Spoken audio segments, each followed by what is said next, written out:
So it's really it's a false dilemma. This dilemma is based on a misunderstanding of the principle of causality. And if we phrase it right, no one on our side is going to argue that everything needs a cause.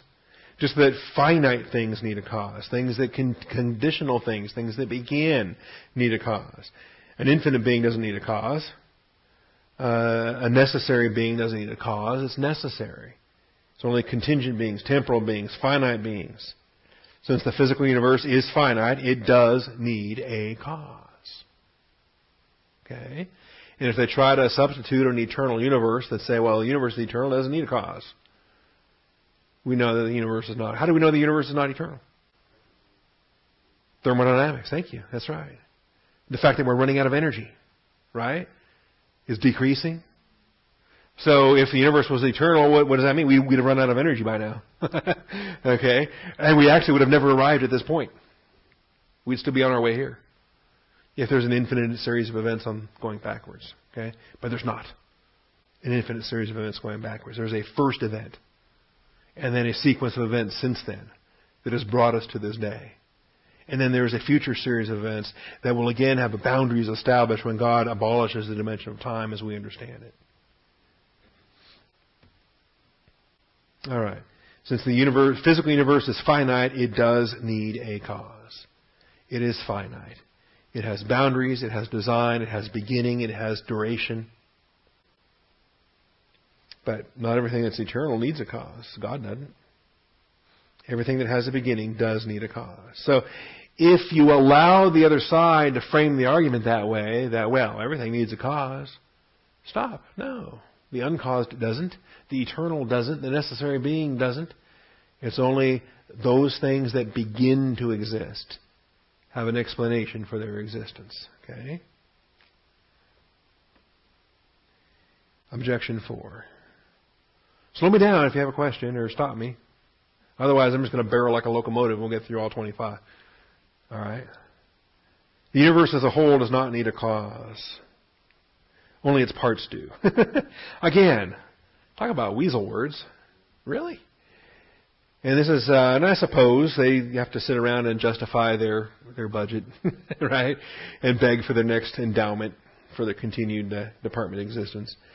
But some of these debates only occur in academia because the real world doesn't have time for this foolishness. Okay, and a lot of it. Well, they say that they will accuse us of a fallacy that because we're arguing for individual parts that we're then assigning that to the whole, and that's wrong to do so. Okay. Well, oftentimes that is wrong to do so, but not in every case, and not in this case.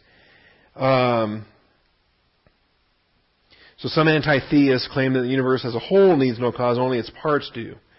And they claim that it's the fallacy of composition, assuming that the whole must have the characteristic of the parts. Okay, and that is a valid fallacy in some applications.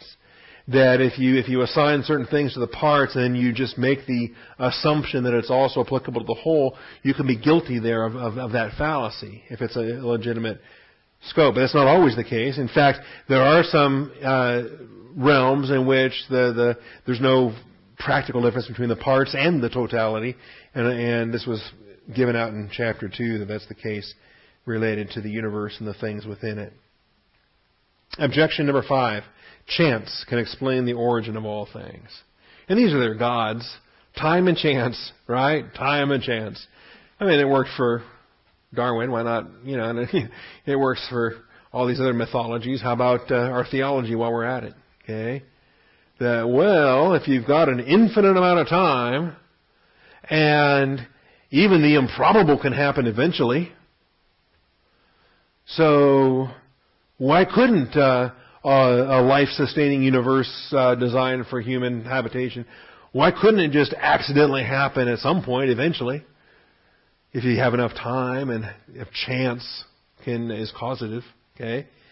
But there too is the fallacy because chance is not causative. Chance doesn't do anything.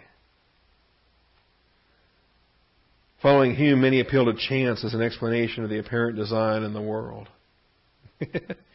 And really, and it's sad because so much of our culture is living as if this is true, as if this is reality. But, oh, well, just, it happens. Random, chance. There's no purpose. There's no design. There's no accountable God you need to submit to. All right. I think they like that, actually. Improbable events do happen. An improbable roll of the dice does happen. You could pick up 100 dice and roll all sixes on all 100 dice. Not very likely. But if you have an infinite amount of time and an infinite amount of rolls, eventually it comes up. One in whatever the probability odds are. Well, that's true too. So given an eternal universe, sooner or later, any improbable combination of events will occur. Sooner or later, eventually.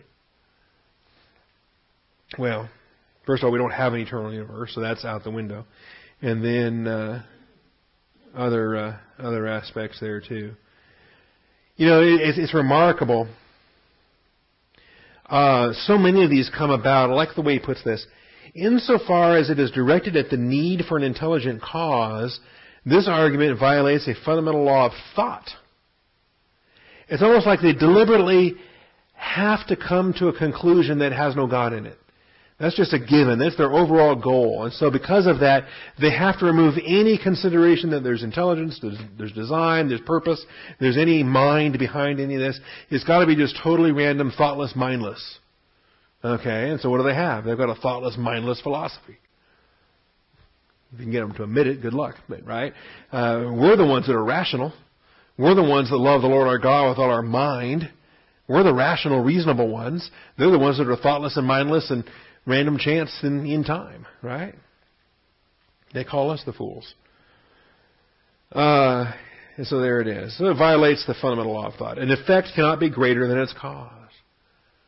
Think about it. A mindless, random process created the glories of this universe, including intelligent beings, including humans, including our thinking, rational people. Okay? If that's true, then we have an effect that's greater than its cause. That rational beings came into existence, mutating from or evolving from or somehow improving from the inferior to the superior. Uncaused by a designer, uncaused by a planner.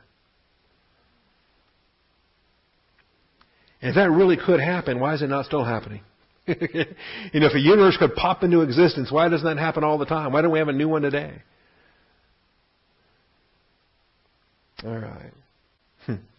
No, the cause of intelligent beings must be intelligent. Or do we exhibit intelligence? Then that's got to be a reflection of the intelligence that designed us, that created us, that fashioned us. It cannot give perfections it does not have to give. That was also a feature of an earlier chapter. Second, chance has no causal power. It is merely the intersection of lines of causality. It's the intersection of lines of, it's the probability of this, and could they come together with naturalistic explanations for their causes? This molecule, that explosion, that gas, that energy. Just randomly happened that they coincided at the right place at the right time and in the right circumstance and the right conditions. But chance itself is not causative. Chance itself is simply the coordination of the coincidence. Right? I like that. Chance has no causal power. It is merely the intersection of lines of causality.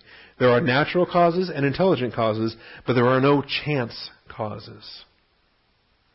All chance is, and they substitute chance for so much as if it's causative. It's not. Third, the evidence does not support a cause of chance of the universe. I mean, seriously, where else is this logic, it's not logic, where else is this insanity disguising as logic ever brought into an application except for God-haters trying to philosophize about an existence apart from God? Nowhere. No scientist would claim that the presidential faces on Mount Rushmore were the result of chance.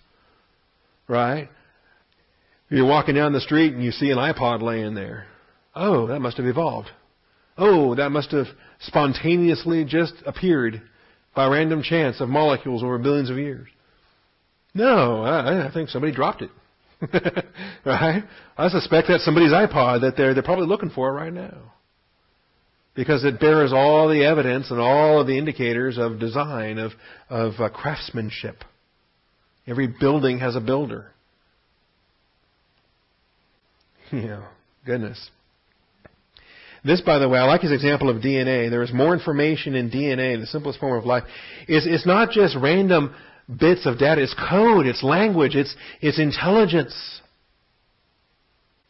I had a great conversation with in Ukraine with a computer programmer who was an atheist, going back to Soviet times. He was an atheist and trained in Soviet schools and universities and all this. He was a computer programmer, and he looked me right in the eye and told me he didn't believe in God. And I looked him right back in the eye. He said, "You're a computer programmer and you don't believe in God?" Acting all as incredulous as I possibly could. That's stunning. I said, "Do you write code? Do you write software?" Well, of course. Kind of prideful about how skilled he was at writing his code. And I enjoyed that. Oh, are you good at that? Are you good at writing code? Does code ever write itself? Does code ever just happen? Do you ever just spontaneously encounter a computer program that just showed up? Okay. And there's some code that's not as good as yours, isn't there? Yeah. Is your code better than yours? He wouldn't admit it. All right. You're the best programmer ever. Got it. You understand the intricacies of the code of humanity and the DNA that every single one of us has? The unbelievable intelligence that's inherent in the code that's written, the information that's written there. The building blocks of our existence. And you really think that just happened? It programmed itself?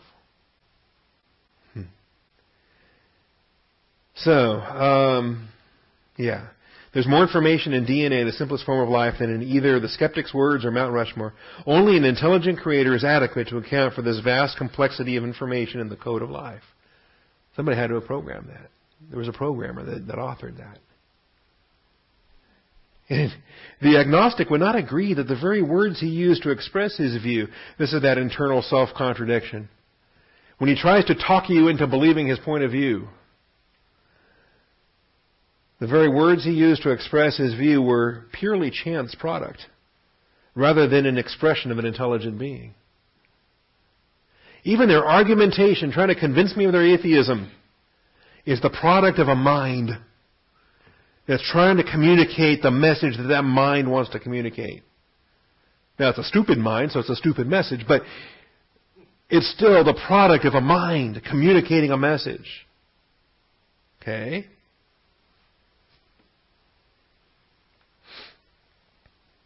Too many movie quotes. I almost quoted Nick Fury there. All right. So if he did claim this, say, well, that atheistic argument, that's just a random chance thing. I'm going to ignore your words. There's no meaning to your words. Those are just random words that just happen to pop into this room.